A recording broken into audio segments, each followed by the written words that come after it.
Que bom que nós estamos de volta para estudar a Palavra de Deus. Eu quero a Palavra de Deus na minha casa. A Palavra de Deus servindo de critério, de orientação para a minha vida em família, para as dinâmicas dos relacionamentos dentro de casa. Esse livro serve para isso.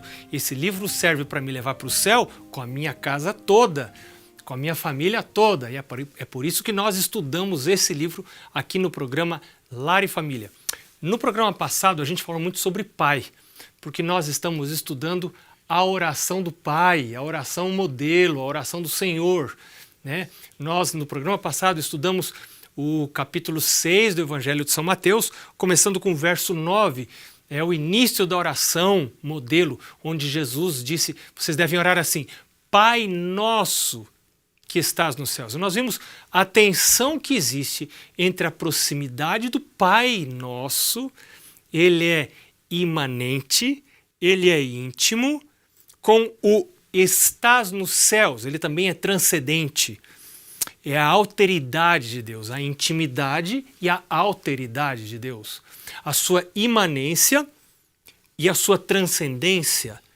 Então, Pai Nosso que está nos céus. Nós falamos muito sobre paternidade, sobre como eu, pai, eu, mãe, posso refletir a Deus para os meus filhos. E eu citei 2 vezes aquela frase interessante que diz que Deus fez o pai para se explicar. Deus também fez a mãe para se explicar. Eu quero apresentar para você um livro. Você que é pai, você que é mãe, e que deseja refletir os princípios de Deus na sua vida e deseja educar os seus filhos nos caminhos de Deus, esse é o livro que eu recomendo para você. O livro Orientação da Criança. Sabe que esse livro foi o livro usado pelos meus pais, foi o livro de cabeceira dos meus pais, e esse foi o principal livro que eu usei para educar as minhas filhas. Bem ou mal, mas esse foi o livro que eu usei, o critério que eu usei, além da Palavra de Deus, a Palavra de Deus, claro, acima de todas as outras coisas, mas este livro é realmente muito importante para a sua vida como pai, como mãe. Você pode encontrar o livro Orientação da Criança em cpb.com.br. Mas vamos voltar para a Palavra de Deus. Portanto, vós orareis assim, disse Jesus, Pai nosso que estás nos céus. Então, o Pai nosso expressa intimidade, mas agora o estar nos céus reflete a transcendência de Deus. Deus é imanente, ele é presente, mas ele também é transcendente. Ele não está aqui na terra. Eu percebo que algumas pessoas não têm uma noção muito apropriada desse aspecto transcendente do caráter de Deus. E a continuação do texto, no capítulo 6, verso 9, diz, santificado seja o teu nome. Claro, ao perceber a santidade de Deus, ao perceber que ele quer ser íntimo, ele quer ser pai, ele quer ser um pai amoroso, ele quer ser um pai misericordioso. Mas, por outro lado, a sua transcendência exige respeito, exige reverência. Eu preciso respeitar a Deus. Eu percebo que algumas pessoas levam o nome de Deus de maneira muito frouxa, fazem brincadeiras com o nome de Deus, fazem piadas com o nome de Deus, permitem que seus filhos tomem o nome de Deus de maneira muito leve nos lábios, que os seus filhos façam brincadeiras com o nome de Deus. Alguns pais não educam os filhos de maneira que eles cresçam com esta visão da reverência por Deus e pelos símbolos das coisas de Deus. Reverência pela Bíblia. A Bíblia é um livro. A Bíblia é papel e tinta. A minha ainda tem uma capa de couro, então é couro, papel e tinta. Mas quando eu a aceito como a palavra de Deus, ela se torna num livro diferente. E eu preciso ensinar aos meus filhos a diferença que existe entre a Bíblia e os outros livros. Eu devo ajudar os meus filhos a compreender que esse é um livro diferente. Este não é meramente um livro, ele é a palavra de Deus. como meus filhos se portam dentro da igreja. Eu preciso estar atento a isto. Reverência é a noção da presença de Deus. O meu Deus, ele é um Pai nosso, mas ele está nos céus. Ele não está aqui. Ele mora nos céus. Ele está aqui porque ele é imanente, ele é presente, ele é Emmanuel, ele é Deus conosco. Mas existe essa tensão, que ela é saudável, entre a intimidade de Deus, em Deus como meu amigo e em Deus como um ser santo, puro, elevado. Em alguns lugares a Bíblia define a Deus como altíssimo, o alto, o sublime. Ele como estando assentado, está lá no Apocalipse, num trono diante do qual fogem o céu e a terra. Então, eu devo ter cuidado na maneira como tomo o nome de Deus. E a Bíblia diz, o mandamento diz, não tomarás o nome do teu Deus em vão. O Senhor não terá por inocente aquele que tomar o seu santo nome em vão. Então, como que eu educo meus filhos nesse processo de reverência? Como que é a oração? Como são as orações lá em casa? Meu filho pode estar de perna cruzada na hora da oração. Enquanto todo mundo se ajoelha na hora da oração, meus filhos podem ficar sentados. Alguns pais permitem que os filhos sejam criados como cristãos de segunda categoria. Os filhos estão na igreja, os pais levam os filhos para a igreja, mas é como se os filhos não estivessem na igreja.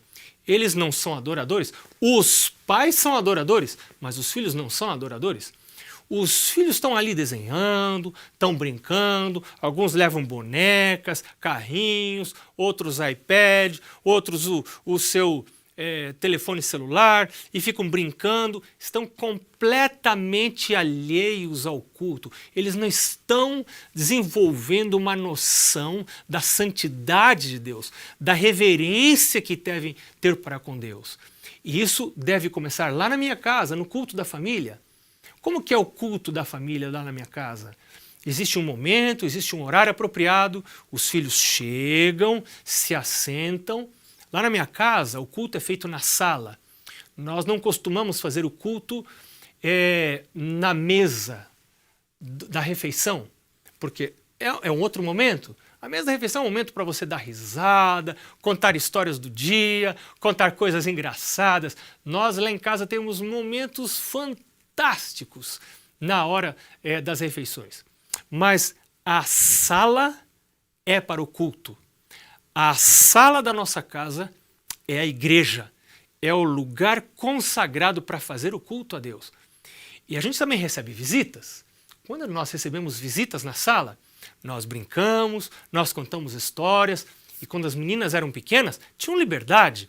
A gente deve erguer as coisas, os objetos muito sensíveis, que se quebram com facilidade, para que a criança não precise ficar ouvindo não toda hora. Então erga, põe em lugar um pouco mais inacessível, mas deixa a criança à vontade na sala. Deixa ela ser criança, deixa ela tocar nas coisas, deixa ela brincar na sala.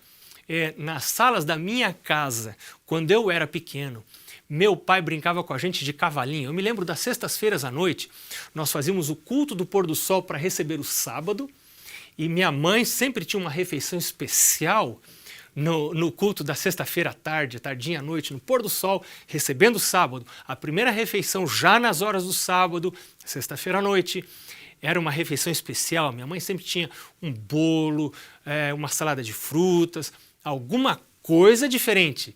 E ainda hoje, lá na minha casa também, assim, minha esposa também prepara alguma coisa. Mas enquanto minha mãe ia para a cozinha, terminar de pôr a mesa, então lá na sala era o dia que era a noite que geralmente meu pai estava em casa. Então nesta noite tinha brincadeira com os filhos, e aí meu pai brincava de cavalinho, e nós brincávamos e rolávamos pelo chão. Meu irmão, minha irmã e eu, era muito agradável. Eu tenho memórias muito preciosas desse momento.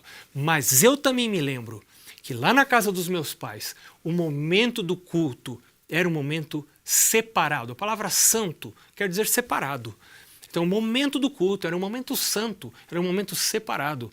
Na sala a gente brinca, na sala a gente conversa, na sala a gente anda, mas não na hora do culto. E é por isso que o culto precisa ser curto. O culto precisa ser bastante curto, porque a criança não tem uma concentração muito grande.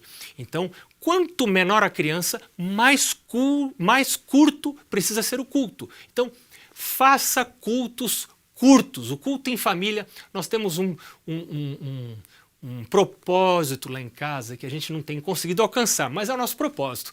Nós temos o propósito de fazer o culto em 5 minutos. A gente chama isso de culto Caleb, né? Um culto rápido, né? Porque esse é o sinal do Projeto Caleb. Eu tomei emprestado isso do Projeto Caleb para dizer que o nosso culto é um culto Caleb, é um culto de 5 minutos, um culto rápido. A gente não tem conseguido, mas nós estamos perseguindo o alvo de fazer um culto de 5 minutos, pela manhã e pela tarde. Mas no momento do culto em família, Deus precisa ser reverenciado. Os meus filhos precisam aprender a sentar corretamente no sofá. Com a perna para cima, de qualquer maneira, dormindo, de boca aberta. Não, para um pouquinho. Este é o momento de buscar a Deus. Deus é bom, Deus é Pai, Deus quer ser íntimo, mas Deus precisa ser reverenciado na Assembleia dos Santos. Isso diz a palavra de Deus. Eu preciso ensinar para os meus filhos noções de reverência e da santidade de Deus. No momento do culto, que deve ser curto, eles devem aprender a se portar de maneira reverente. Também no momento da oração. Como seus filhos se portam durante a oração? Como que são as orações na sua casa? São orações curtas ou são orações compridas, que cansam até os anjos? Ellen White diz uma coisa interessante, essa frase é dela, ela diz que existem orações tão compridas que cansam os anjos, porque tem pessoas que querem exibir sua santidade na oração, e não apenas falar com Deus. Cuidado, faça orações curtas, mas exija dos seus filhos reverência no momento da oração. Seus filhos fecham os olhos na hora da oração? Os seus filhos se ajoelham na hora da oração? Os seus filhos permanecem de maneira reverente na hora da oração? Eu quero voltar a falar mais sobre isso logo depois do intervalo. Fica aí, não vai embora, que a gente volta já já.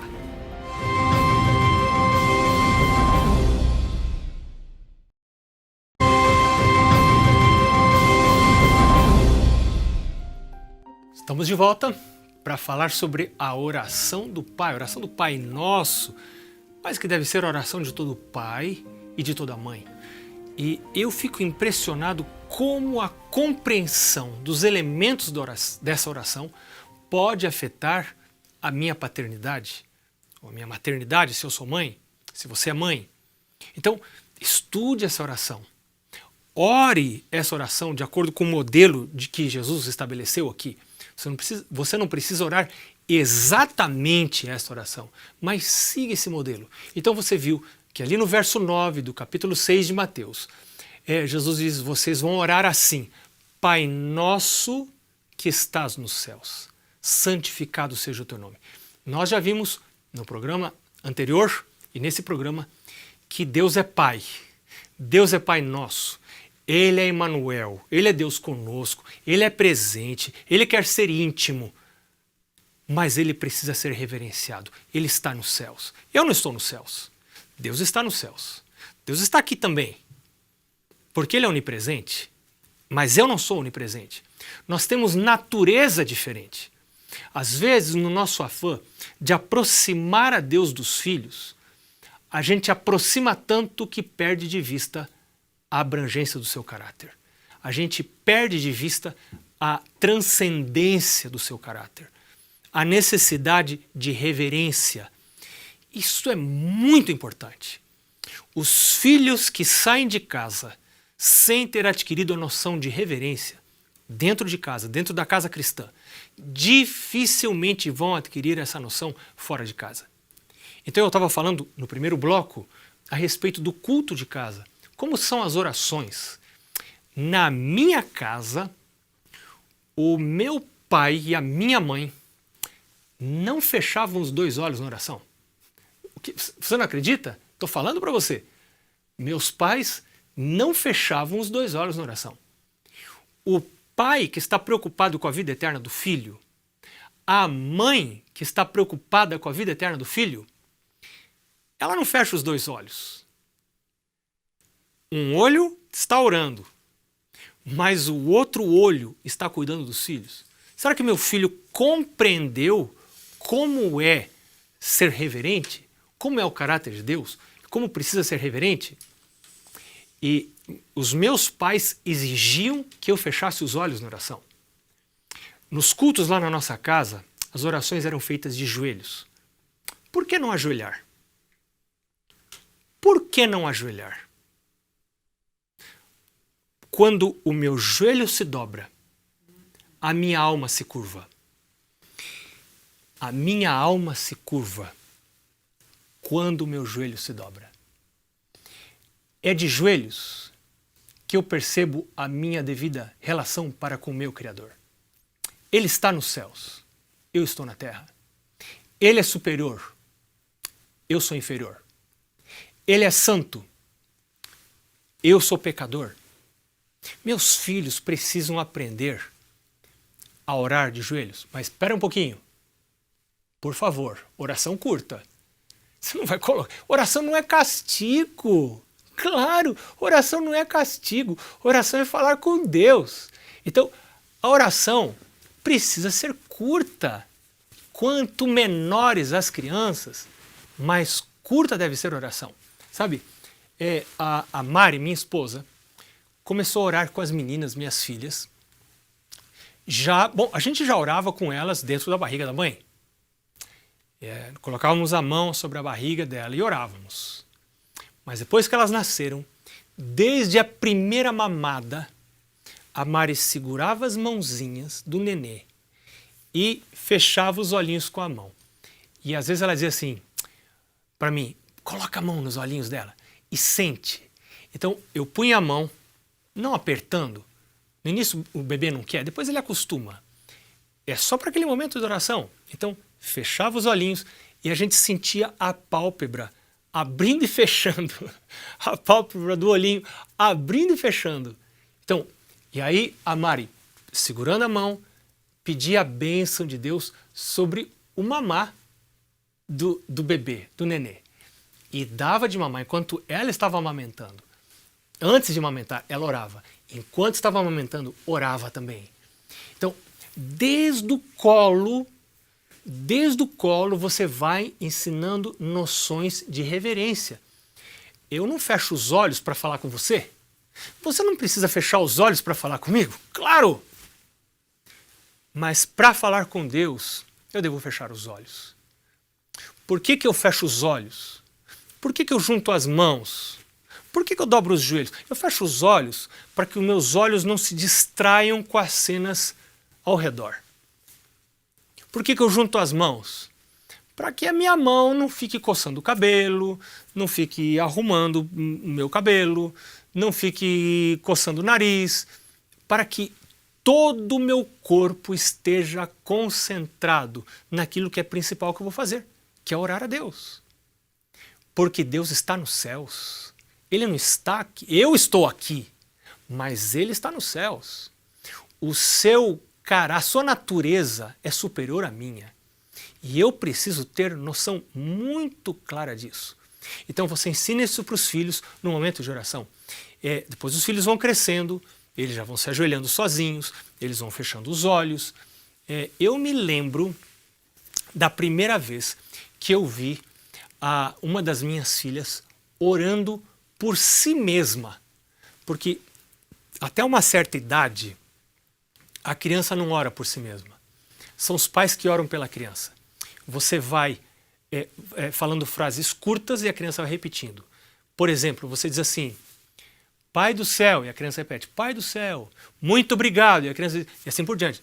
Né? Mas chega uma época, uma idade, em que a própria criança já começa a orar. E você pode pedir a ela que ore no culto da casa. E a oração dela não é uma oração de segunda categoria.